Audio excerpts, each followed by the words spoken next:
अध्यात्म योग शिबिर इथे यायचा माझा पहिला प्रसंग आहे आणि त्याला कारणीभूत माझा मित्र मंगेश आहे की आम्ही दोघेही बाहेर पडलो, आधी गोंदवलेला गेलो आणि मग इथं आलो. तर योगावरून एक शब्द खेळ असतो की आयुष्यात एक योगायोग आहे, आयुष्यात एक प्रचंड योग आहे. आणि ह्यात इथे येऊन मी काय शिकलो की नाम, तर नाम आपण जपतो म्हणूनच तो आपल्याला जपतो. तर आता मी माझा किस्सा सांगतो की हल्ली टी व्हीवर तुम्ही बघता प्रचंड रियालिटी शोज असतात, पण 99-2000 मध्ये एक रियालिटी शो होती फिल्म दिवाने नावाची, आणि त्यात मला भाग घ्यायचा योग आला.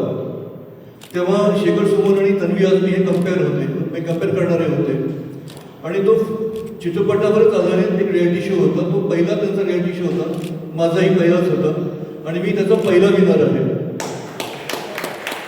तर तो कार्यक्रम असा होता की 5 राऊंड्समध्ये होता. तर 4 राऊंडपर्यंत आम्ही 2 नंबरवर होतो, आणि 5वा राऊंड असा होता की एकमेकाला प्रश्न विचारायचे, आणि तो दिग्दर्शक एवढा उतावळा होता की तुमचे प्रश्न मला सांगा. म्हणलं सांगणार नाही, मी कार्यक्रमातच विचारेन, त्यांनी उत्तर दिलं तर मी हरलो, नाही दिलं तर मी जिंकलो. तर तेव्हा मी प्रश्न, त्या 5व्या राऊंडला मी प्रश्न असा विचारला होता की शम्मी कपूरचं एक गाणं आहे, चाहे मुझे कोई जंगली कहे, सगळ्यांना माहिती असेल. तर त्याच्यामध्ये एक आवाज आहे याहू, तो रफीचा नाही आहे. आता तुम्ही मला सांगा तो आवाज कोणाचा आहे? माहिती असेल तर सांगा, नाही तर मी सांगणारच आहे. हाच किस्सा होता फक्त. नाही, तो लेखक आहे, तो लेखकाचा आवाज आहे. आता मी सांगतो, प्रयागराज नावाचे चित्रपट लेखक होते, ते बऱ्याच चित्रपटांचे लेखक आहेत.